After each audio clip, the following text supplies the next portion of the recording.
दोस्तों, welcome back to my channel study for Lakshya. हम लोग लूसेंट बुक से हिस्ट्री का एंसेंट कंप्लीट किए हैं। अब हम लोग मॉडर्न हिस्ट्री देखेंगे।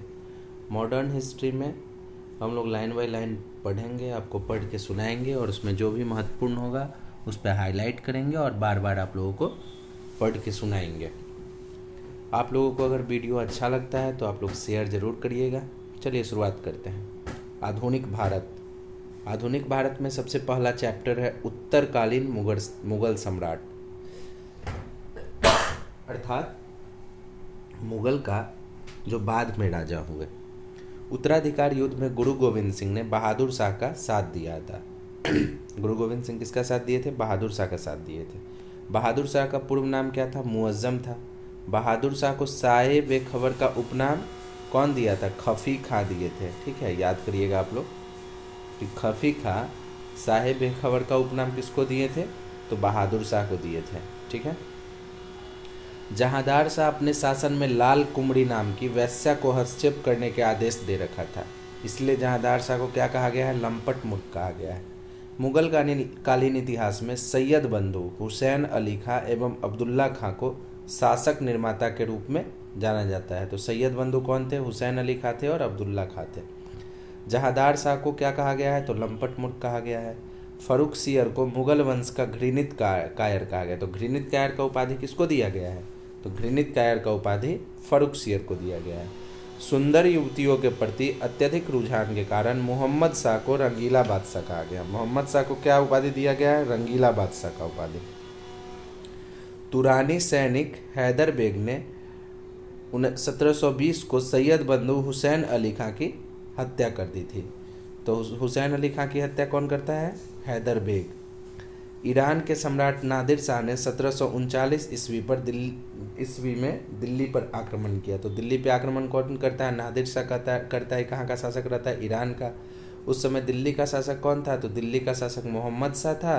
और मोहम्मद शाह के समय में ही नादिर शाह आक्रमण करके दिल्ली से तख्ते हाउस वगैरह सब मयूर सिंहासन वगैरह लेके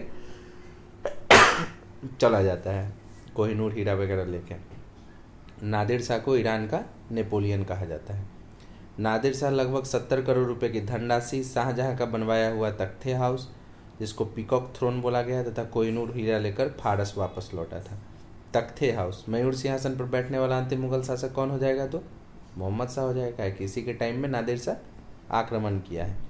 शाह आलम द्वितीय के शासनकाल में 1803 ईस्वी में अंग्रेज ने दिल्ली पर कब्जा किया था। तो शाह आलम द्वितीय के शासनकाल में जिसका नाम अली गौहर था, 1803 में अंग्रेज दिल्ली पर कब्जा कर लेते। पानीपत का तृतीय युद्ध 1761 ईस्वी में होता है।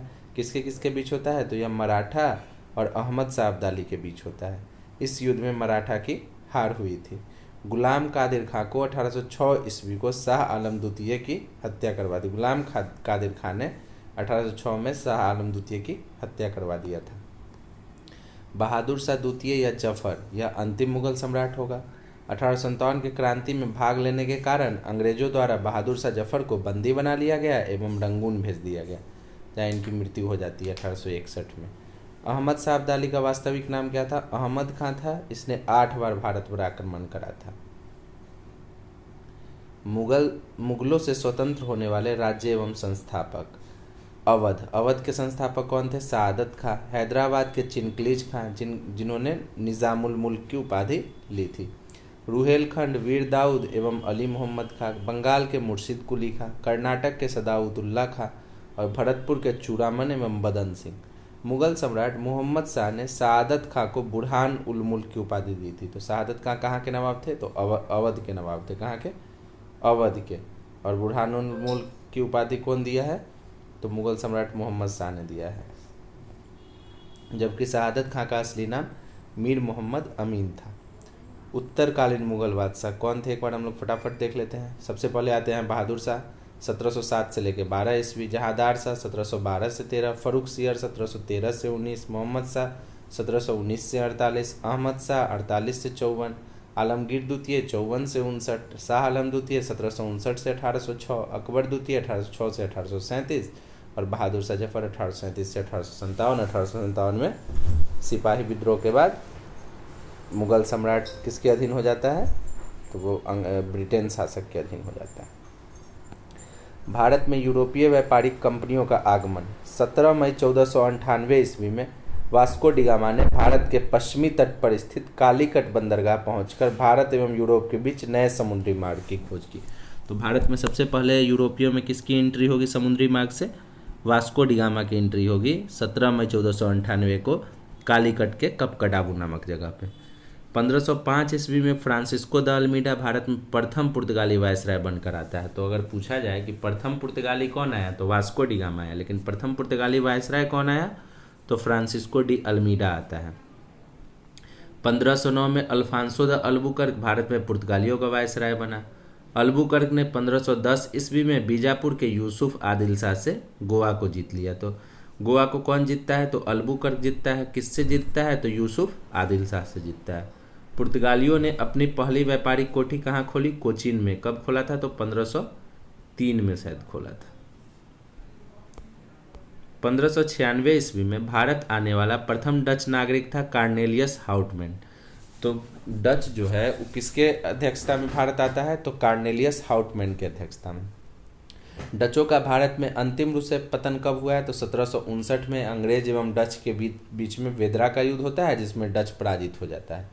31 दिसंबर 1600 ईस्वी को इंग्लैंड की रानी एलिजाबेथ प्रथम ने ईस्ट इंडिया कंपनी को अधिकार पत्र प्रदान किया। इस अधिकार पत्र में था कि आप जाइए और ईस्ट के साथ पूर्व जगत के साथ व्यापार आप कर सकते हैं 15 वर्ष के लिए। प्रारंभ में ईस्ट इंडिया कंपनी में 217 साझीदार था और पहला गवर्नर टॉमस स्मिथ था। तो क्वेश्चन पूछा जा सकता है कि अंग्रेज कंपनी का पहला गवर्नर कौन था? टॉमस स्मिथ था। मुगल दरबार में आने वाला प्रथम अंग्रेज कैप्टन हॉकिंस था जो जेम्स प्रथम के राजदूत के रूप में 1609 ईस्वी में जहांगीर के दरबार में आया था और यह अकबर के नाम से पत्र लेकर के आया था। 1615 में सम्राट जेम्स प्रथम ने सर टॉमस रो को अपना राजदूत बना करके मुगल सम्राट जहांगीर के दरबार में भेजा। अंग्रेजों की प्रथम व्यापारिक कोठी 1608 में सूरत में खोली, परंतु यह इसे बंद करना पड़ा। इसी दौरान 1611 में अस्थायी रूप से मसूलीपट्टनम में खोलता है, फिर सूरत में फाइनली 1613 में इसकी अस्थायी फैक्ट्री खुल जाती है। 1668 में इंग्लैंड के सम्राट चार्ल्स द्वितीय का विवाह पुर्तगाली राजकुमारी कैथरीन से होता है और ये दोनों का विवाह होता है। इसमें पुर्तगाल का कब्जा बम्बई पे रहता है। पुर्तगाली जो है बम्बई को दहेज स्वरूप चार्ल्स द्वितीय को दे देता है और चार्ल्स द्वितीय क्या करते हैं तो 10 पाउंड के वार्षिक किराया पर ईस्ट इंडिया कंपनी को ही दे देते हैं। 1698 में अंग्रेजी ईस्ट इंडिया कंपनी ने 3 गांव सूतानाती, कालीघाट एवं गोविंदपुर की जमींदारी 1200 रुपये भुगतान कर प्राप्त की और यहाँ पर फोर्ट विलियम का निर्माण कराया। कालांतर में यही कोलकाता या कलकत्ता नगर कहलाया, जिसकी नींव कौन रखा था? जॉब चौर्नक ने रखी। तो कोलकाता शहर की स्थापना कौन करता है? जॉब चौर्नक करता है। अब इधर देख लीजिए, पुर्तगाली ईस्ट इंडिया कंपनी की स्थापना कब हुई? 1498। अंग्रेजी ईस्ट इंडिया कंपनी की 1600। डच ईस्ट इंडिया कंपनी की स्थापना 1602 में। डेनिश की 1616 में। फ्रांसीसी ईस्ट इंडिया कंपनी की स्थापना 1664 में। स्वीडिश कंपनी की स्थापना 1731 में। पुर्तगाली ईस्ट इंडिया कंपनी भारत में कब आया तो 1500 में, माफ़ कीजिएगा 17 मई 1498 को। उसके बाद अंग्रेजी ईस्ट इंडिया कंपनी कब आता है तो ये भी 1600 और कैप्टन हॉकिंस 1608 में। डच ईस्ट इंडिया कंपनी कब आता है तो 1595। Danish east India company 1616। फ्रांसीसी ईस्ट इंडिया कंपनी 1664-68 में अपना सूरत में, आगे हम लोग पढ़ेंगे, सूरत में अपना कारखाना बनाएगा। भारत में फ्रांसीसियों की प्रथम कोठी फ्रैंक कैरो के नेतृत्व में सूरत में 1668 में स्थापित की गई। 1674 में फ्रांसिस मार्टिन ने पांडिचेरी की स्थापना की। पांडिचेरी की स्थापना कौन करता है? Francis Martin. प्रथम कर्नाटक युद्ध 1746 से 48 में होता है। यह किस लिए होता है तो यह ऑस्ट्रिया के उत्तराधिकार को लेकर होता है। 1748 में एला सपल की संधि होती है और ऑस्ट्रिया का उत्तराधिकार का युद्ध समाप्त हो जाता है। इसी संधि के तहत प्रथम कर्नाटक युद्ध भी समाप्त हो जाता है। दूसरा कर्नाटक युद्ध 1749 से लेकर 54 तक हुआ।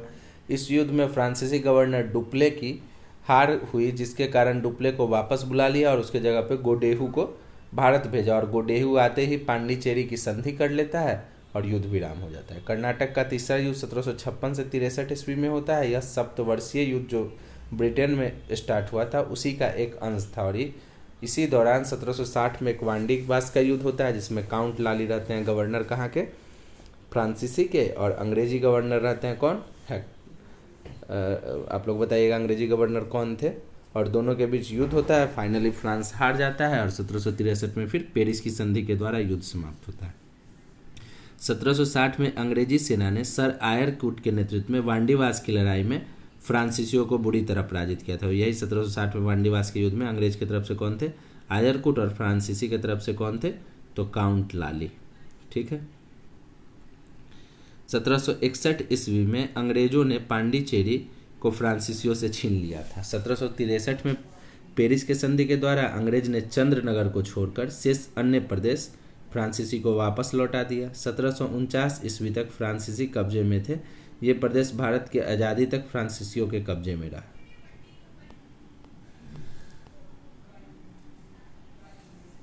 अगला अध्याय है बंगाल पर अंग्रेजों का आधिपत्य। मुगल साम्राज्य के अंतर्गत आने वाले प्रांतों में बंगाल सर्वाधिक संपन्न राज्य था। प्लासी का युद्ध 23 जून 1757 ईस्वी को होता है।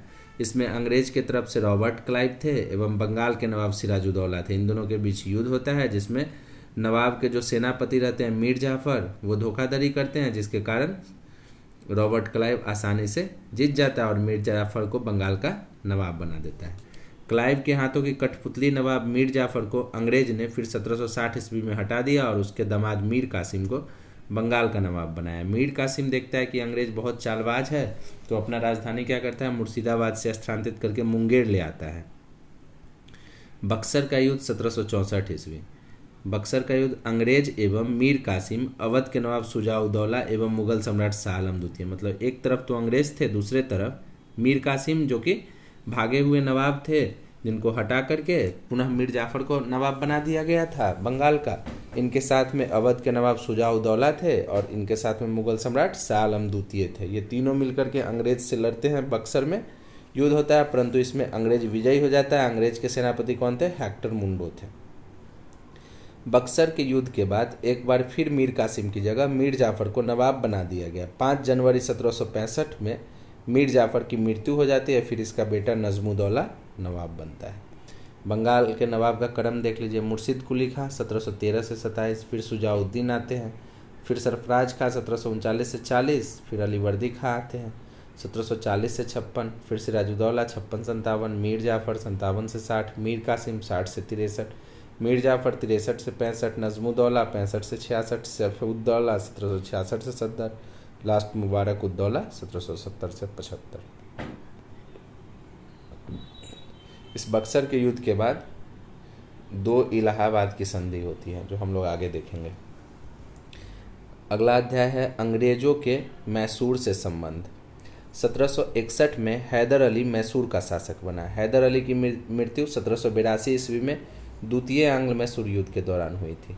तो टोटल 4 आंग्ल मैसूर युद्ध होता है। प्रथम आंग्ल मैसूर युद्ध 1767 से 69 में होता है और वेरनस्ट उस समय गवर्नर थे, वेरनस्ट के टाइम होता है। द्वितीय आंग्ल मैसूर युद्ध 1780 से 84, उस समय वारेन हेस्टिंग गवर्नर रहते हैं। इसी में 1782 में पोर्ट नोवो का युद्ध होता है, जिसके बाद हैदर अली की मृत्यु हो जाती है। तृतीय आंग्ल मैसूर युद्ध 90 से 92, कार्नवालिस गवर्नर थे। इसके बाद चतुर्थ आंग्ल मैसूर युद्ध 1799, लॉर्ड वेलेजली गवर्नर थे। प्रथम आंग्ल मैसूर युद्ध के बाद एक संधि होता है, फिर द्वितीय आंग्ल मैसूर युद्ध के बाद एक मंगलोर की संधि, प्रथम आंग्ल मैसूर युद्ध के बाद भी मैसूर की संधि होती है, मद्रास की संधि होती है, और तृतीय आंग्ल मैसूर युद्ध के बाद श्रीरंगपट्टनम की संधि होती है। और चतुर्थ आंग्ल मैसूर युद्ध में तो लॉर्ड वेलेजली टीपू सुल्तान के हत्या कर देता है। हैदर अली का उत्तराधिकारी कौन बनता है, तो हैदर अली का उत्तराधिकारी उसका पुत्र टीपू सुल्तान बनता है। 1787 ईस्वी में टीपू ने अपनी राजधानी श्रीरंगपट्टनम में पादशाह की उपाधि धारण की। टीपू ने अपनी राजधानी श्रीरंगपट्टनम में स्वतंत्रता का वृक्ष लगाया और जैकोबिन क्लब का सदस्य बना। यह फ्रांसीसी क्लब था। टीपू की मृत्यु चतुर्थ आंग्ल मैसूर युद्ध के दौरान 1799 ईस्वी में हो गई। अब देख लीजिए संधि। प्रथम आंग्ल मैसूर युद्ध के बाद कौन संधि होता है, मद्रास की संधि 1769 ईस्वी में। द्वितीय आंग्ल मैसूर युद्ध के बाद मंगलोर की संधि 1784 में। तृतीय आंग्ल मैसूर युद्ध 1792 में श्रीरंगपट्टनम की संधि। 1760 ईस्वी में बांडीवास का युद्ध हुआ, जिसमें अंग्रेजों ने सर आयरकुट के नेतृत्व में लाली के नेतृत्व वाली फ्रांसीसी सेना को पराजित किया था। तीसरी कर्नाटक युद्ध के दौरान हुआ था। सिख एवं अंग्रेज, अगला अध्याय है सिख एवं अंग्रेज। सिख संप्रदाय की स्थापना का श्रेय गुरु नानक को जाता है। ये प्रथम गुरु थे। गुरु नानक के अनुयायी ही सिख कहलाए। ये बादशाह बाबर एवं हुमायूं के समकालीन थे। सन 1456 ईस्वी की कार्तिक पूर्णिमा को नानक को आध्यात्मिक पुनर्जीवन का आभास हुआ। गुरु नानक ने गुरु का लंगर नामक निःशुल्क सहभागी भोजनालय स्थापित किया। गुरु नानक ने अनेक स्थानों पर संगत, धर्मशाला और पंगत लंगर स्थापित किए। संगत और पंगत ने गुरु नानक के अनुयायियों के लिए एक संस्था का कार्य किया, जहां वे प्रतिदिन मिलते थे। गुरु नानक की सन 1539 ईस्वी में करतारपुर में मृत्यु हो जाती है। इनके बाद गुरु अंगद बनते हैं, जो 1539 से 52 तक रहे। ये सिखों के दूसरे गुरु थे। इनका प्रारंभिक नाम लहना था। इन्होंने नानक द्वारा शुरू की गई लंगर व्यवस्था को अस्थायी बना दिया। तो लंगर व्यवस्था की शुरुआत कौन करे हैं? गुरु नानक। लेकिन लंगर व्यवस्था को अस्थायी कौन बनाए हैं? गुरु अंगद। मुखी लिपि का भी आरंभ कौन करते हैं? गुरु अंगद करते हैं। सिखों के तीसरे गुरु गुरु अमरदास होते हैं, जो 1552 से 1574 रहे।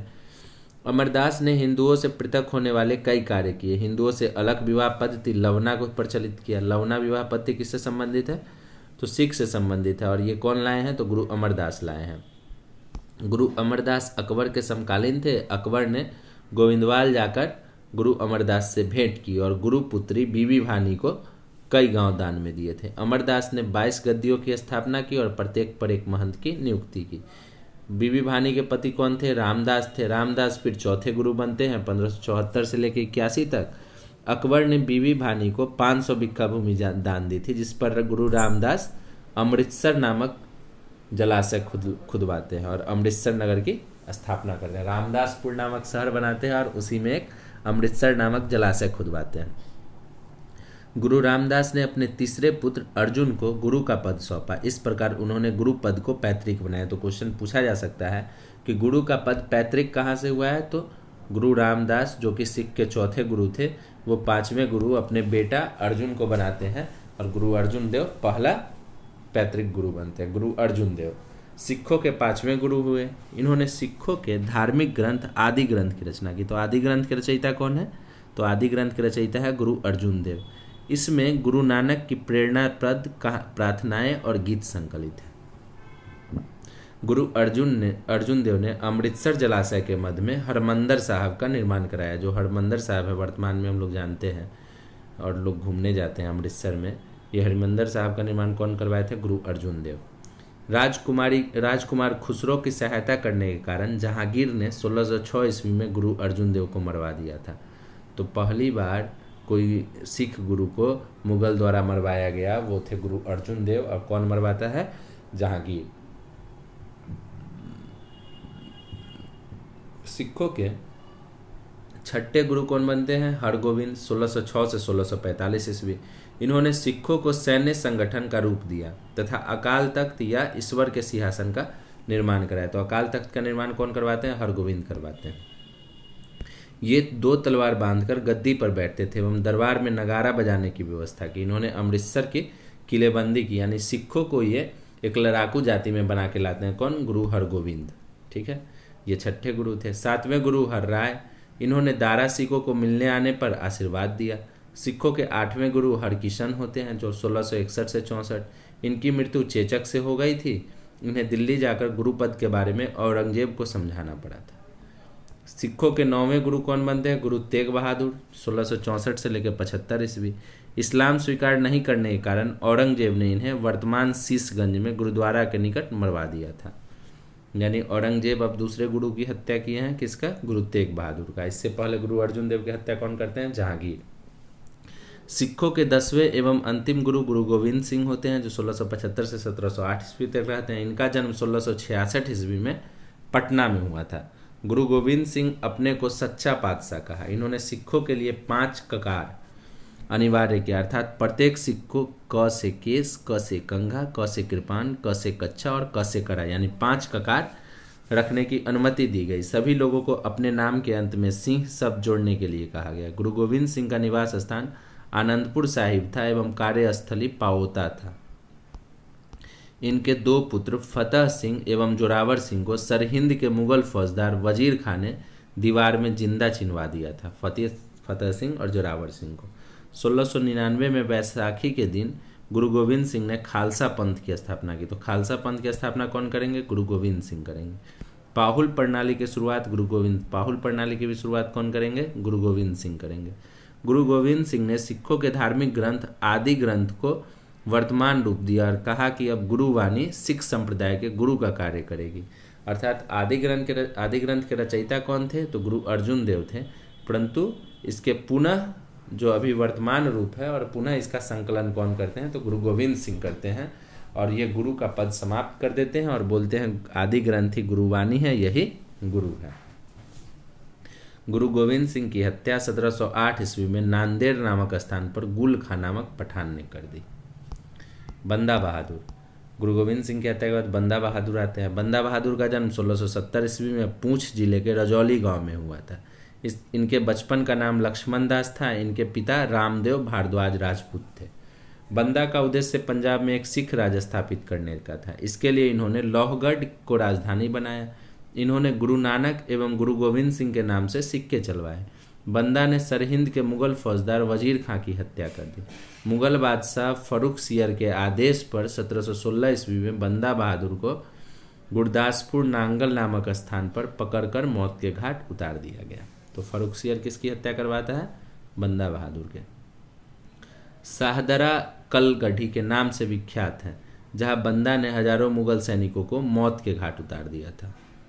बंदा की मृत्यु के बाद सिख कई छोटे छोटे टुकड़े में कई मिसलों में बट गया था। 1748 में नवाब कर्पूर सिंह की पहल पर सभी सिख टुकड़ियों को दल खालसा में विलय किया गया। दल खालसा को जस्सा सिंह अहलुवालिया के नेतृत्व में रखा गया, जिसे बाद में 12 दलों को विभाजित किया गया। इसे मिसल कहा गया। मिसल अरबी भाषा का शब्द है जिसका अर्थ होता है सामान। रंजीत सिंह का जन्म गुजरावाला में 2 नवंबर 17 रंजीत सिंह का जन्म 1780 में होता है। किस मिसल में होता है? तो सुकर चकिया मिसल में होता है। इसके प्रधान कौन थे? सुकर चकिया मिसल के प्रधान महासिंह थे और इन्हीं के घर में रंजीत सिंह का जन्म होता है। 1798 से 99 ईस्वी में रंजीत सिंह लाहौर का शासक बना। 25 अप्रैल 1809 ईस्वी को चार्ल्स मेंटकफ और महाराजा रंजीत सिंह के बीच अमृतसर की संधि होती है 1809 में। रंजीत सिंह का राज्य 4 सूबों में बटा था, पेशावर, कश्मीर, मुल्तान एवं लाहौर। रंजीत सिंह के टाइम में लाहौर और अमृतसर दोनों सुकर चकिया मिसल के अधीन हो गया था। महाराजा रंजीत सिंह का विदेश मंत्री फ़कीर अजीजुद्दीन एवं वित्त मंत्री दीनानाथ था। 7 जून 1839 को रंजीत सिंह की मृत्यु हो जाती है। प्रथम आंग्ल सिख युद्ध 1845 से 46 एवं द्वितीय आंग्ल सिख युद्ध 1849 में हुआ। अंग्रेज एवं सिखों के मध्य हुए संधि। पहला संधि लाहौर का संधि 1846 में होता है और भैरवाल का संधि फिर 22 दिसंबर 1846 ईस्वी। इस संधि के तहत राजा दलीप सिंह के संरक्षण हेतु अंग्रेजी सेना का प्रवास पंजाब में मान लिया गया। 20 अगस्त 1847 को महारानी जिंदा को राजा दलीप सिंह से अलग कर 48,000 रुपये वार्षिक पेंशन देकर शेखपुरा भेज दिया गया। द्वितीय आंग्ल सिख युद्ध के दौरान पहली लड़ाई चिलियावाला की लड़ाई सिख नेता शेर सिंह एवं अंग्रेज कमांडर गफ के मध्य लड़ी गई। यानी चिलियावाला का युद्ध कब होता है? तो द्वितीय आंग्ल सिख युद्ध के दौरान होता है। किसके किसके बीच होता है? तो सिख नेता शेर सिंह एवं अंग्रेज कमांडर गफ के मध्य। दूसरी लड़ाई गुजरात के चिनाव नदी के किनारे चार्ल्स नेपियर के नेतृत्व में अंग्रेज ने 21 फरवरी 1849 को लड़ी। इस युद्ध में सिख बुरी तरह पराजित हुए। लॉर्ड डलहौजी की 29 मार्च 1849 की घोषणा द्वारा संपूर्ण पंजाब का विलय अंग्रेजी राज में कर लिया गया। महाराज दलीप सिंह को 50,000 पाउंड की वार्षिक पेंशन दे दी गई और उसे शिक्षा प्राप्त करने के लिए इंग्लैंड भेज दिया गया। सिख राज्य का प्रसिद्ध हीरा कोहिनूर, ये कोहिनूर हीरा जो नादिर शाह लेके चला गया था, उसको फिर रंजीत सिंह प्राप्त करते हैं। अफगानिस्तान मित्र इनका शाह सूजा रहता है, उससे ये कोहिनूर हीरा फाइनली ब्रिटेन लेकर के महारानी के विक्टोरिया को भेज देता है। अब अगला अध्याय है कंपनी के अधीन गवर्नर जनरल। सबसे पहले हम लोग देखेंगे बंगाल के गवर्नर में सबसे पहले रॉबर्ट क्लाइव 1757 से 60 और पुनः ये 1765 से 67 रहते हैं। इसने बंगाल में क्या करा, तो बंगाल में द्वैत शासन की व्यवस्था की, जिसके तहत राजस्व वसूलने, सैनिक संरक्षण एवं विदेशी मामले कंपनी के अधीन थे, जबकि शासन चलाने की जिम्मेवारी नवाब के हाथों में थी। द्वैत शासन में क्या था कि राजस्व वसूलना, सैनिक संरक्षण, विदेशी मामला, ये सब कंपनी देख रहा था, जबकि शासन कौन देख रहा था, नवाब देख रहा था। इसने मुगल सम्राट शाह आलम द्वितीय को इलाहाबाद की द्वितीय संधि 1765 के द्वारा कंपनी के संरक्षण में ले लिया। तो हम लोग पढ़े थे कि बक्सर का युद्ध होता है, बक्सर के युद्ध के बाद 1765 में 2 इलाहाबाद की संधि होती है। तो यही इलाहाबाद की संधि के बाद मुगल सम्राट शाह आलम द्वितीय को कंपनी का संरक्षण दे दिए थे। रॉबर्ट क्लाइव ने बंगाल के समस्त क्षेत्र के लिए 2 उपदीवान, बंगाल के लिए मोहम्मद रजा खां और बिहार के लिए राजा सिताब राय को नियुक्त किया। अन्य गवर्नर बेरलास्ट 1767 से 69, कार्टियर 69 से 72, फिर वारेन हेस्टिंग आते हैं 72 से 74 और फिर ये कंपनी के अधीन गवर्नर जनरल बन जाते हैं।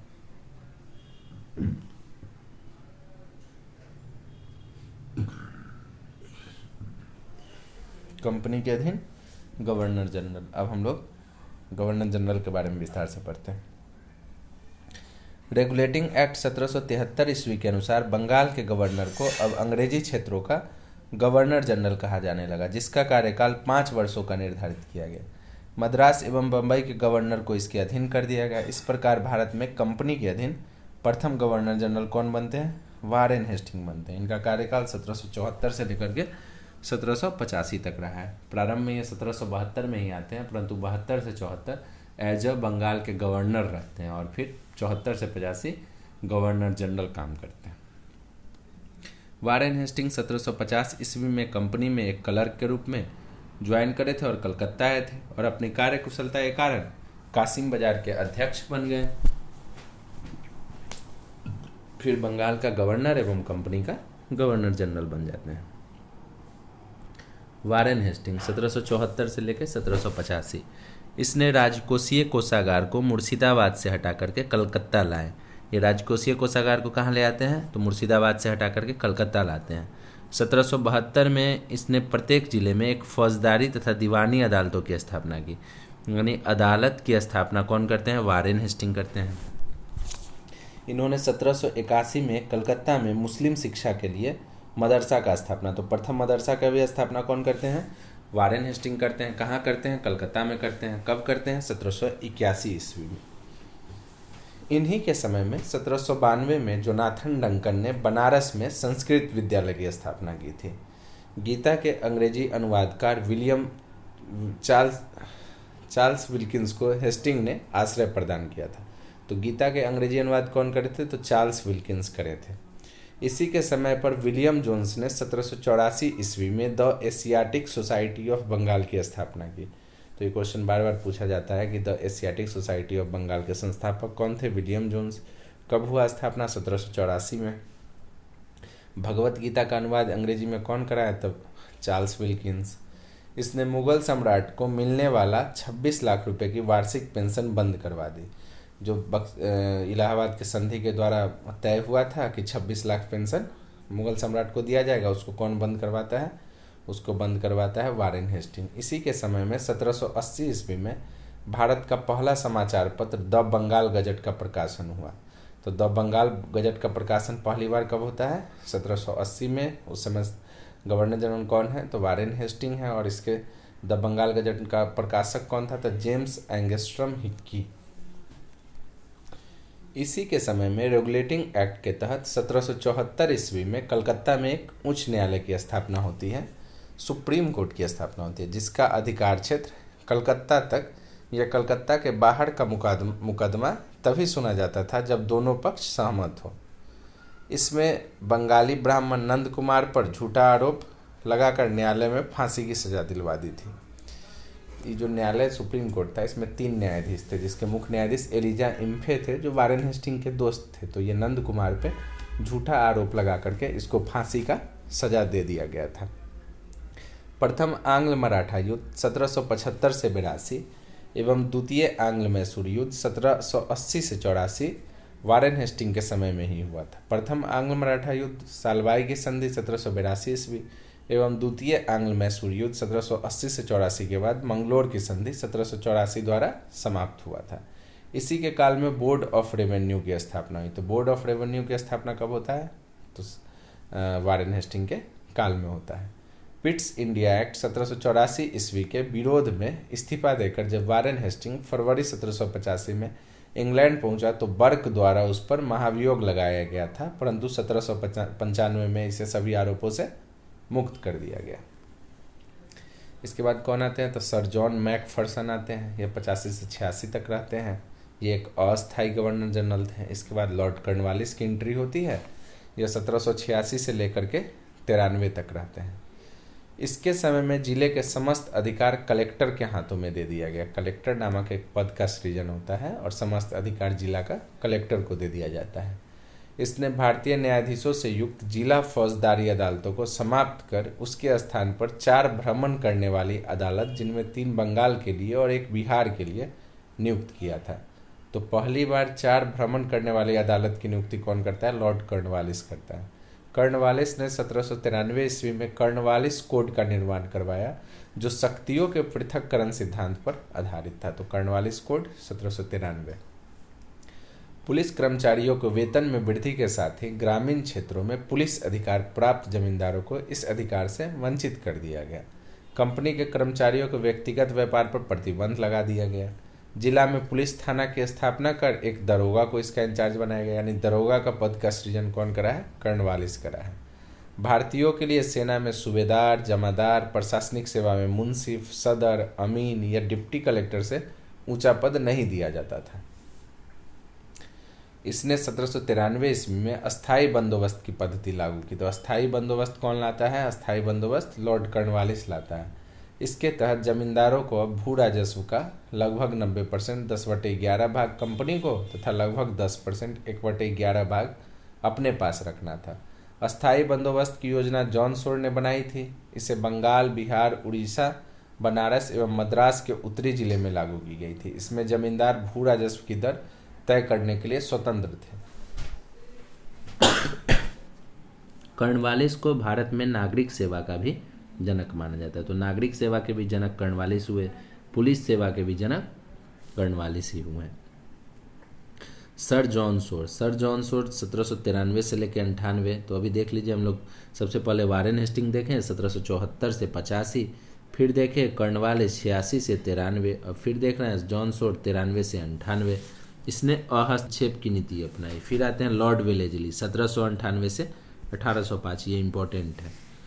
इनका सबसे इम्पोर्टेंट काम, ये सहायक संधि की शुरुआत करते हैं। भारत में सहायक संधि का प्रयोग वेलेजली से पूर्व फ्रांसीसी गवर्नर डुप्ले ने किया था। तो सबसे पहले भारत में किस यूरोपीय ने सहायक संधि की शुरुआत की? तो डुप्ले ने, जो कि फ्रांसीसी था। लेकिन इसको कारगर कौन सिद्ध करवाया? तो वेलेजली ने, जो कि अंग्रेज का गवर्नर था। सहायक संधि करने वाले राज्य सबसे पहले हैदराबाद 1798, मैसूर 1799, तंजौर 1799। तो हैदराबाद 98, मैसूर और तंजौर 1799, अवध 1801, पेशवा 1801, बरार एवं भोसले 1803, सिंधिया 1804 एवं अन्य सहायक संधि करने वाले राज्य जोधपुर, जयपुर, मच्छेरी, बूंदी तथा भरतपुर था।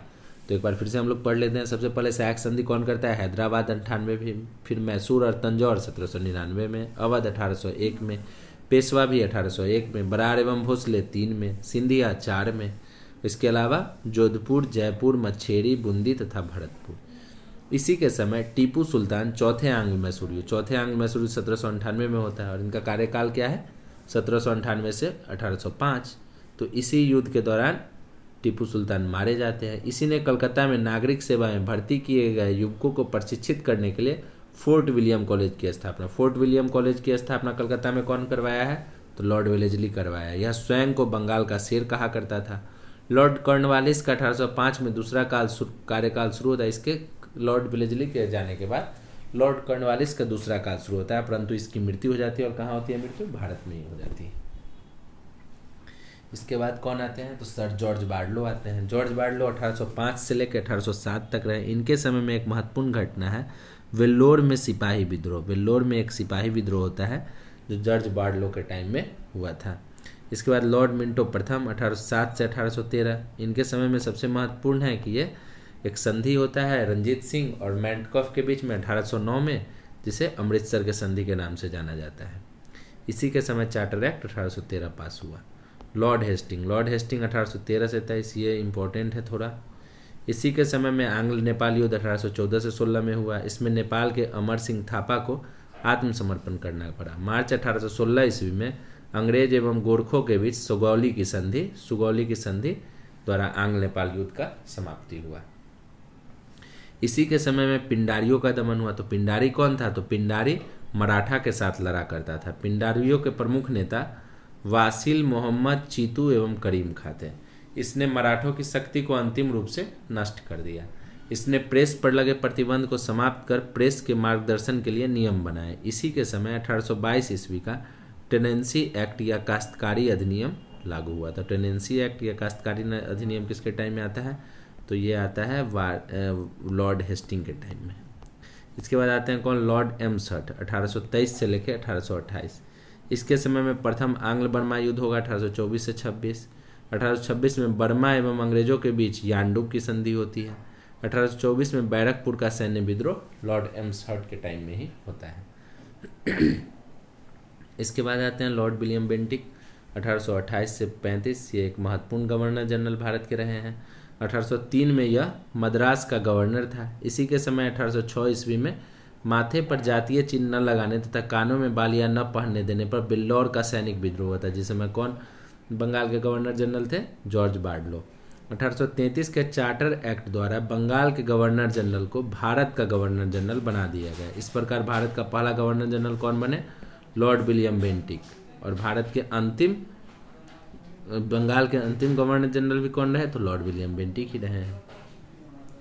राजा राम मोहन राय के सहयोग से बेंटिक ने 1829 ईस्वी में सती प्रथा को समाप्त किया। तो सती प्रथा को कौन समाप्त करते हैं, तो सती प्रथा को लॉर्ड विलियम बेंटिक समाप्त करते हैं राजा राम मोहन राय के सहायता से।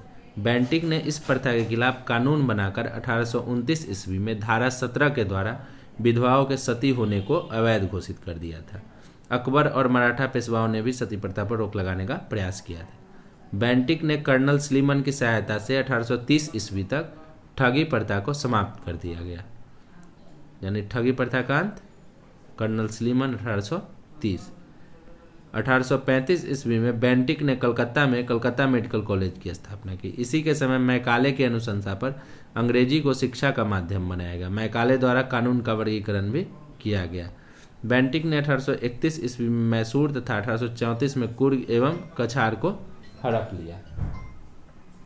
इसने भारतीयों को उत्तरदायी पदों पर नियुक्त किया। इसने शिशु बालिका की हत्या पर भी प्रतिबंध लगा दिया। इसके बाद आते हैं कौन, चार्ल्स मेंटकॉफ। इसने अपने 1 वर्ष के कार्यकाल में प्रेस पर से नियंत्रण हटाया, इसलिए इसे भारतीय प्रेस का मुक्तिदाता कहा जाता है। लॉर्ड ऑकलैंड आते हैं। इसके समय में सबसे महत्वपूर्ण घटना प्रथम आंग्ल अफगान युद्ध, लॉर्ड ऑकलैंड 1839 से 42। 1839 में इसने कलकत्ता से दिल्ली तक ग्रैंड ट्रंक रोड का मरम्मत भी करवाया था। इसके बाद लॉर्ड एलनबरो 42 से 44। इनके टाइम में प्रमुख होगा कि 1843 में सिंध को ब्रिटिश साम्राज्य में मिला लिया जाएगा और दास प्रथा का उन्मूलन भी 1843 के एक्ट 5 के द्वारा हुआ है।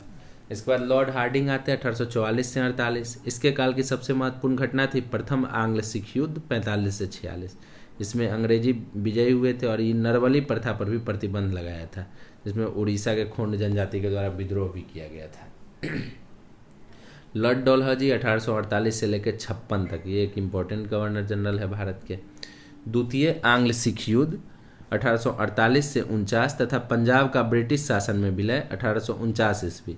जगत प्रसिद्ध सिख राज्य का प्रसिद्ध हीरा कोहिनूर महारानी विक्टोरिया को भेज दिया था लॉर्ड डलहौजी। द्वितीय आंग्ल बर्मा युद्ध इन्हीं के टाइम में होता है। 1852 में लोअर बर्मा एवं पीगू को अंग्रेजी राज्य में मिला लिया गया। डलहौजी ने सिक्किम पर 2 अंग्रेज डॉक्टरों के साथ दुर्व्यवहार का आरोप लगाकर सन 1850 में उस पर अधिकार कर लिया। 1852 ईस्वी में एक ईमान कमीशन की स्थापना की गई। इसका उद्देश्य भूमि कर रहित जागीरों का पता करके उन्हें छीनना था।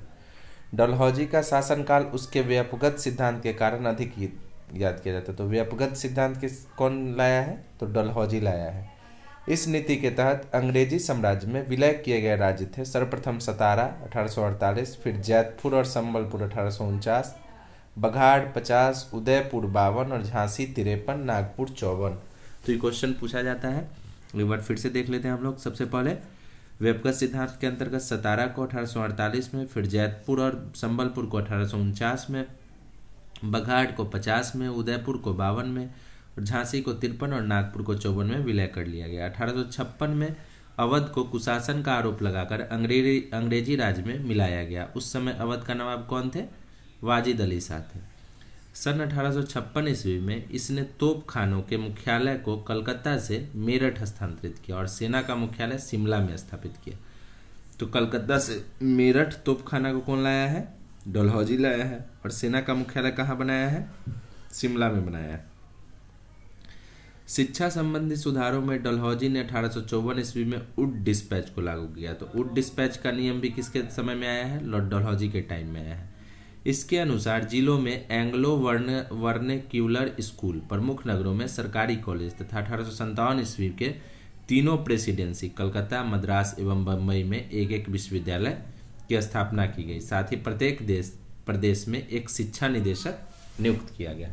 डलहौजी को भारत में रेलवे का जनक माना जाता है। तो भारत में रेलवे लाने का काम कौन करा है? डलहौजी करा है। इसी के समय में पहली बार 16 अप्रैल 1853 को बम्बई से थाने के बीच 34 किलोमीटर प्रथम रेल चलाई गई। सन 1854 ईस्वी में नया पोस्ट ऑफिस एक्ट पारित हुआ। भारत में पहली बार डाक टिकट का भी प्रचलन लॉर्ड डलहौजी के टाइम में हुआ है। सार्वजनिक निर्माण विभाग लॉर्ड डलहौजी के टाइम में, लोक सेवा विभाग लॉर्ड डलहौजी के टाइम में। इसी के समय में 1853 में कलकत्ता एवं आगरा के बीच पहली बार बिजली से संचालित तार सेवा शुरू हुई। इसने शिमला को ग्रीष्मकालीन राजधानी बनाया था। शिमला को ग्रीष्मकालीन राजधानी कौन बनाया था? तो लॉर्ड डलहौजी बनाया था। इसी के समय में भारतीय नागरिक सेवा हेतु पहली बार प्रतियोगिता परीक्षा शुरू हुआ। तो भारतीय नागरिक सेवा हेतु पहली बार प्रतियोगिता परीक्षा कब शुरू हुआ है? तो लॉर्ड डलहौजी के टाइम में शुरू हुआ है। डलहौजी ने नर बलि प्रथा को रोकने का भी प्रयास किया था। लॉर्ड कैनिंग 1856 से 62, यह भारत में कंपनी द्वारा नियुक्त अंतिम गवर्नर जनरल तथा ब्रिटिश सम्राट के अधीन नियुक्त भारत का प्रथम वायसराय था। तो भारत का प्रथम वायसराय अगर पूछा जाए तो कौन हो जाएगा? Lord Canning. इसके समय की सबसे महत्वपूर्ण घटना थी सन 1857 ईस्वी का ऐतिहासिक विद्रोह। इसी विद्रोह के बाद प्रशासनिक सुधार के अंतर्गत भारत का शासन कंपनी के हाथों से सीधे ब्रिटिश सरकार के नियंत्रण में चला गया। कैनिंग के समय इंडियन हाईकोर्ट एक्ट पारित हुआ। इंडियन हाईकोर्ट एक्ट किसके समय में पारित हुआ है? कैनिंग के समय में, जिसके द्वारा बम्बई, कलकत्ता तथा मद्रास में एक एक हाईकोर्ट की स्थापना हुई। वहीं अगर पूछा जाए कि बम्बई, कलकत्ता और मद्रास में विश्वविद्यालय किसके समय में बना है? तो लॉर्ड डलहौजी के समय में। लेकिन तीनों जगह हाईकोर्ट कब बना है? तो लॉर्ड कैनिंग के टाइम में। कैनिंग के समय में ही सन 1856 ईस्वी में विधवा पुनर्विवाह अधिनियम पारित हुआ। मैकाले द्वारा प्रारूपित दंड संहिता को 1858 ईस्वी में कानून बना दिया गया तथा सन 1859 में अपराध विधान संहिता कब किसके समय में आया है? तो यही लॉर्ड कैनिंग के टाइम। व्यापकगत सिद्धांत यानी राज्य विलय की नीति को समाप्त कर दिया गया है। 1861 में इंडियन काउंसिल एक्ट पारित हुआ तथा पोर्टफोलियो प्रणाली लागू किया गया। तो पोर्टफोलियो प्रणाली भी कौन लागू करा है? कैनिंग करा है। लॉर्ड एल्गिन 1862 से 63, इसने वहाबी आंदोलन का दमन किया। 1863 में धर्मशाला हिमाचल प्रदेश में इसकी मृत्यु हो गई। इसके बाद आते हैं लॉर्ड लॉरेंस 1864 से 69। 1865 में भूटान ने ब्रिटिश साम्राज्य पर आक्रमण किया। अफगानिस्तान के संबंध में इसने अहस्तक्षेप की नीति अपनाई, जिसे शानदार निष्क्रियता के नाम से जाना जाता है। इसी के समय में उड़ीसा में सन 1866 में तथा बुंदेलखंड एवं राजपूताना में 1868-69 में भीषण अकाल पड़ा। इसने चैम्बवेल हेनरी के नेतृत्व में एक अकाल आयोग का गठन किया था। सन 1865 में इसके द्वारा भारत एवं यूरोप के बीच प्रथम समुद्री टेलीग्राफ भारत एवं यूरोप के बीच लॉर्ड लॉरेंस के टाइम में ही शुरू हुआ था। लॉर्ड मेयो 1869 से 72। लॉर्ड मेयो ने अजमेर में मेयो कॉलेज की स्थापना की। सन 1872 ईस्वी में एक कृषि विभाग की स्थापना की। एक अफगान ने 1872 में चाकू मारकर इसकी हत्या कर दी। लॉर्ड नॉर्थब्रुक 1872 से 76। इसके समय में बंगाल में भयानक अकाल पड़ा था। इसने बड़ौदा के मल्हार राव गायकवाड़ को भ्रष्टाचार के आरोप में पदच्युत कर मद्रास भेज दिया। लॉर्ड नॉर्थब्रुक ने यह घोषणा की, मेरा उद्देश्य करों को हटाना तथा अनावश्यक वैधानिक कार्रवाई को बंद करना है। पंजाब का प्रसिद्ध कूका आंदोलन इसी के समय में हुआ। इसी के समय में सुएज नहर खुल जाने से भारत एवं ब्रिटेन के बीच व्यापार में वृद्धि हुई थी। तो सुएज नहर किसके समय में खुला था? लॉर्ड नॉर्थब्रुक के टाइम में। इसके बाद आते हैं लॉर्ड लिट्टन 1876 से 80। इन्हें ओवन मैरीडथ के नाम में साहित्य जगत में ओवन मैरीडथ के नाम से जाना जाता है। इसके समय में बम्बई, मद्रास, हैदराबाद, पंजाब, मध्य भारत आदि में भयानक अकाल पड़ा। लिट्टन ने रिचर्ड स्ट्रेची की अध्यक्षता में अकाल आयोग का गठन किया था। तो स्ट्रेची आयोग का गठन कब हुआ था? लिट्टन के द्वारा हुआ था अकाल के समय में। 1 जनवरी 1877 ईस्वी को ब्रिटेन की महारानी विक्टोरिया को कैसरे हिंद की उपाधि से सम्मानित करने के लिए प्रथम दिल्ली दरबार का आयोजन लॉर्ड लिट्टन के टाइम में होता है। 1870 में ब्रिटेन के महारानी विक्टोरिया को कैसरे हिंद की उपाधि देता है। मार्च 1878 ईस्वी में लिट्टन ने भारतीय समाचार पत्र अधिनियम वर्नाकुलर प्रेस एक्ट पारित कर भारतीय समाचार पत्रों पर कठोर प्रतिबंध लगा दिए। विशेषकर राष्ट्रवादी समाचार पत्र सोम प्रकाश, जो ईश्वरचंद्र विद्यासागर का समाचार पत्र था। पायनियर अखबार ने वर्नाकुलर प्रेस एक्ट 1878 का समर्थन किया। इसी के समय में सन 1878 ईस्वी को भारतीय शस्त्र अधिनियम पारित हुआ, जिसके तहत शस्त्र रखने व व्यापार करने के लिए लाइसेंस को अनिवार्य बना दिया गया। इसने सिविल सेवा परीक्षा में प्रवेश की अधिकतम आयु सीमा 21 वर्ष से घटाकर 19 वर्ष कर दी। लिट्टन ने अलीगढ़ में एक मुस्लिम एंग्लो प्राच्य महाविद्यालय की स्थापना करा था। लिट्टन ने मुस्लिम एंग्लो प्राच्य महाविद्यालय की स्थापना अलीगढ़ में करा। इसके बाद आते हैं लॉर्ड रिपन 80 से 84। रिपन ने सर्वप्रथम समाचार पत्रों की स्वतंत्रता को बहाल करते हुए 1882 में वर्नाकुलर प्रेस एक्ट को रद्द किया। 1878 में जो vernacular press act Lord Lytton के द्वारा लाया गया था, उसका खात्मा लॉर्ड रिपन कर देते हैं। वहीं सिविल सेवा में प्रवेश की आयु जो लिट्टन 21 वर्ष से घटा के 19 कर दिए थे, ये फिर 19 वर्ष से घटाकर 21 वर्ष कर देते हैं। इसने स्थानीय स्वशासन की शुरुआत की। तो स्थानीय स्वशासन के जनक किन्हें कहा जाता है? लॉर्ड रिपन को कहा जाता है। इसके समय में ही भारत में सन 1881 ईस्वी में सर्वप्रथम नियमित जनगणना करवाई गई। तो नियमित जनगणना इन्हीं, जबकि जनगणना की शुरुआत लॉर्ड मेयो के टाइम में हुई है, लेकिन नियमित जनगणना लॉर्ड रिपन के द्वारा करवाया गया। जिसके बाद हर 10 साल पे नियमित रूप से जनगणना होने लगा। भारत में पहली बार जनगणना 1872 में लॉर्ड मेयो के टाइम में हुआ था। ठीक है। रिपन के द्वारा ही सन 1881 में प्रथम कारखाना अधिनियम लाया गया। तो प्रथम कारखाना अधिनियम कब आता है? 1881 में आता है। रिपन के समय में शैक्षिक सुधारों के अंतर्गत विलियम हंटर की अध्यक्षता में एक आयोग का गठन किया गया था। इसके समय में यूरोपियों के विरुद्ध भारतीय न्यायाधीश द्वारा मुकदमे की सुनवाई के लिए इलवर्ट विधेयक प्रस्तुत किया गया था और इसी इलवर्ट विधेयक विवाद के कारण ये अपने पद से इस्तीफा दे देते हैं और उस समय श्वेत विद्रोह होता है। फ्लोरेंस नाइटिंगेल ने रिपन को भारत का उद्धारक की संज्ञा दी है। इसके बाद आते हैं लॉर्ड डफरिन। लॉर्ड डफरिन के टाइम में सबसे इंपॉर्टेंट है कांग्रेस की स्थापना। इसके समय में तृतीय आंग्ल बर्मा युद्ध होगा। बर्मा को अंतिम रूप से अंग्रेजी राज में मिला लिया गया। इसी के समय Bengal tenancy act, Awadh tenancy act और पंजाब टेनेंसी एक्ट पारित हुआ। इसके समय में सबसे महत्वपूर्ण घटना क्या थी? तो अभी हम बताए थे 28 दिसंबर 1885 को बम्बई के गोकुलदास तेजपाल संस्कृत विश्वविद्यालय में ए.ओ. ह्यूम के नेतृत्व में भारतीय राष्ट्रीय कांग्रेस की स्थापना। लॉर्ड लैंसडाउन 1888 से 94। भारत और अफगानिस्तान के मध्य सीमा रेखा डुरंड रेखा का निर्धारण इसी के समय में हुआ है। 1891 में दूसरा कारखाना अधिनियम इसके समय में आया है, जिसमें स्त्रियों के 11 घंटे प्रतिदिन से अधिक काम करने पर प्रतिबंध लगाया गया था तथा सप्ताह में 1 दिन की छुट्टी की बात थी। तो सबसे पहला कारखाना अधिनियम जो 1881 में हुआ, उसमें बच्चों के बारे में बताया गया। 1891 में दूसरा कारखाना, उसमें बच्चों के माँ के बारे में, मतलब लेडीज़ के बारे में बताया गया। इसके बाद आते हैं लॉर्ड एल्गिन द्वितीय 1894 से 1899। भारत को तलवार के बल पर विजित किया गया है और तलवार के बल पर ही इसकी रक्षा की जाएगी, यह कथन किसका है? लॉर्ड एल्गिन द्वितीय का। 1895 से 98 ईस्वी के मध्य उत्तर प्रदेश, बिहार, पंजाब एवं मध्य प्रदेश में भयंकर अकाल पड़ा। लॉर्ड कर्जन 1899 से 1905। कर्जन ने सन 1901 ईस्वी में सर कॉलिन स्कॉट मानक्रिफ की अध्यक्षता में एक सिंचाई आयोग, 1902 में सर एंड्रिज फेजर की अध्यक्षता में एक पुलिस आयोग एवं सर टॉमस रैले की अध्यक्षता में विश्वविद्यालय आयोग की स्थापना की। यानी इसके टाइम में 3 आयोग बनता है। पहला सिंचाई आयोग जिसकी अध्यक्षता कौन करते हैं? Colin Scott Moncrieff. एक पुलिस आयोग बनता है जिसकी अध्यक्षता एंड्रूज फ्रेजर करते हैं और एक विश्वविद्यालय आयोग का गठन होता है 1902 में जिसकी अध्यक्षता टॉमस रैले करते हैं। 1904 में भारतीय विश्वविद्यालय अधिनियम इसी के टाइम में पास हुआ है। इसने सर एंटनी मैकडोनाल्ड की अध्यक्षता में एक अकाल आयोग का भी गठन किया था। इसने सैन्य अधिकारियों के प्रशिक्षण के लिए क्वेटा में एक कॉलेज की स्थापना की। कहाँ स्थापना की? क्वेटा। इससे पहले लॉर्ड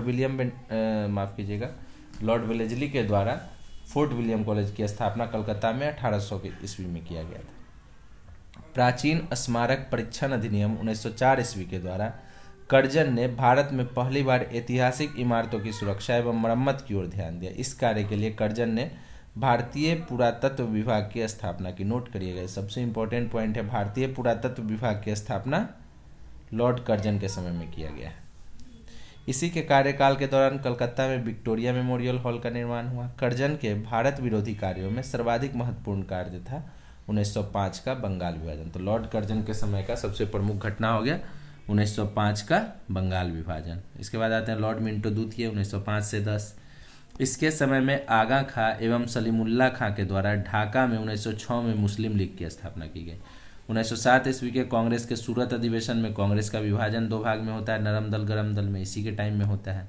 इसके शासनकाल में 1907 में आंग्ल एवं रूसी प्रतिनिधि मंडलों के बीच बैठक हुई। मुसलमानों के लिए अलग निर्वाचन व्यवस्था मिंटो मार्ले सुधार अधिनियम 1909 के द्वारा किया गया। इसके बाद आते हैं लॉर्ड हार्डिंग द्वितीय 1910 से 1915। इसके समय में ब्रिटेन के राजा जॉर्ज पंचम भारत आए। 12 दिसंबर 1911 को दिल्ली में तीसरा दिल्ली दरबार का आयोजन हुआ। यहाँ पर बंगाल विभाजन को रद्द करने की घोषणा की गई। भारत की राजधानी कलकत्ता से दिल्ली स्थानांतरित करने की घोषणा की गई। 1912 में दिल्ली भारत की राजधानी भी बन जाती है। 23 दिसंबर 1912 ईस्वी को लॉर्ड हार्डिंग पर दिल्ली में बम फेंका गया। इसी के समय 28 जुलाई 1914 को प्रथम विश्व युद्ध प्रारंभ हुआ। तो प्रथम विश्व युद्ध लॉर्ड हार्डिंग द्वितीय के समय में ही शुरुआत होता है। इसी के शासनकाल में फिरोज शाह मेहता ने बॉम्बे क्रॉनिकल एवं गणेश शंकर विद्यार्थी ने प्रताप का प्रकाशन किया। 1916 में लॉर्ड हार्डिंग को बनारस हिंदू विश्वविद्यालय का कुलाधिपति नियुक्त किया गया था। तो इसमें इंपॉर्टेंट है, बॉम्बे क्रॉनिकल के रचनाकार कौन है? फिरोज शाह मेहता। वहीं प्रताप किसके द्वारा लिखा गया है? गणेश शंकर विद्यार्थी के द्वारा। लॉर्ड चेम्सफोर्ड 1916 से 21। कांग्रेस के लखनऊ अधिवेशन 1916 ईस्वी में कांग्रेस का एकीकरण हुआ एवं मुस्लिम लीग के साथ भी समझौता हुआ। यानी नरम दल और गरम दल तो एक हुआ ही, साथ ही कांग्रेस और मुस्लिम लीग में भी समझौता हो गया। 1916 में पूना में महिला विश्वविद्यालय की स्थापना हुई। इसके काल में 1917 ईस्वी में शिक्षा पर सैंडलर आयोग, इससे पहले हंटर आयोग आया किसके टाइम में? रिपन के टाइम में। उसके बाद वुड डिस्पैच आया था 1854 में वेलेजली के टाइम में, और ये सैंडलर आयोग 1917 में लॉर्ड चेम्सफोर्ड के द्वारा लाया गया। इसी के काल में 1919 ईस्वी में रॉलेट एक्ट पारित हुआ। इसी के काल में 13 अप्रैल 1919 को जलियांवाला बाग हत्याकांड, जो सबसे प्रमुख कांड है इसके पीरियड का, वो कब होता है? 1919 में 13 अप्रैल को जलियांवाला बाग हत्याकांड। खिलाफत आंदोलन एवं गांधी जी का असहयोग आंदोलन इसी के समय प्रारंभ होता है। तृतीय अफगान युद्ध इसी के समय हुआ। लॉर्ड रीडिंग 1921 से 26। 5 फरवरी 1922 को घटित चौरी चौरा कांड, जो कि उत्तर प्रदेश के गोरखपुर जिला में, के बाद गांधी जी ने अपना असहयोग आंदोलन वापस ले लिया। 1923 में चित्तरंजन दास एवं मोतीलाल नेहरू ने मिलकर के इलाहाबाद में कांग्रेस से अलग होकर के एक स्वराज पार्टी की स्थापना की। 1923 के चुनाव में इस दल को मध्य प्रांत एवं बंगाल में पूर्ण बहुमत मिला। इसके काल में ही प्रिंस ऑफ वेल्स ने नवंबर 1921 में भारत की यात्रा की। इस दिन पूरे भारत में हड़ताल का आयोजन किया गया। 1921 में मोपला विद्रोह इसी के समय हुआ है। 1922 में विश्व भारती विश्वविद्यालय ने कार्य करना प्रारंभ किया। 1921 ईस्वी में M.N. राय द्वारा भारतीय कम्युनिस्ट पार्टी का गठन भारतीय कम्युनिस्ट पार्टी का गठन किसके द्वारा किया गया है? एम.एन. राय के द्वारा 1921 में। 1925 ईस्वी में प्रसिद्ध आर्य समाजी राष्ट्रवादी नेता स्वामी श्रद्धानंद की हत्या कर दी गई। इसके बाद आते हैं लॉर्ड इरविन। लॉर्ड इरविन 1936 से 31। 3 फरवरी 1928 ईस्वी साइमन कमीशन का आगमन बम्बई में। किसके समय में? लॉर्ड इरविन के समय में। 12 मार्च 1930 गांधी जी के द्वारा सविनय अवज्ञा आंदोलन प्रारंभ किया गया। लाला लाजपत राय की मृत्यु के बदले में भारतीय चरमपंथियों द्वारा दिल्ली के असेंबली हॉल में 1929 में बम फेंका गया। इसी के समय लाहौर जेल में जतिन दास ने 13 जुलाई 1929 को भूख हड़ताल शुरू की और भूख हड़ताल के 63वें दिन 13 सितंबर 1929 ईस्वी को उनकी मृत्यु हो गई। भूख हड़ताल का कारण भारतीय एवं अंग्रेजों के दिनों के बीच व्यवहार में किया जाने वाला भेदभाव था। 1929 ईस्वी में कांग्रेस के लाहौर अधिवेशन में पूर्ण स्वराज का लक्ष्य निर्धारित किया गया। यानी किस अधिवेशन में पूर्ण स्वराज का लक्ष्य होता है कांग्रेस का? तो 1929 के लाहौर अधिवेशन में। जतिन दास जो है वो 13 सितंबर 1929 को 63वें दिन भूख हड़ताल के कारण शहीद हो जाते हैं। 12 नवंबर 1930 ईस्वी में लंदन में प्रथम गोलमेज सम्मेलन हुआ। इस सम्मेलन में कांग्रेस ने पार्टिसिपेट नहीं किया। 5 मार्च 1931 को गांधी इरविन समझौता होता है और साथ ही सविनय अवज्ञा आंदोलन को स्थगित कर दिया जाता है। लॉर्ड वेलिंगटन 1931 से 36। इसके समय में लंदन में 7 सितंबर से 1 दिसंबर 1931 ईस्वी तक द्वितीय गोलमेज सम्मेलन हुआ, जिसमें कांग्रेस ने भी भाग लिया। कांग्रेस के प्रतिनिधि महात्मा गांधी थे।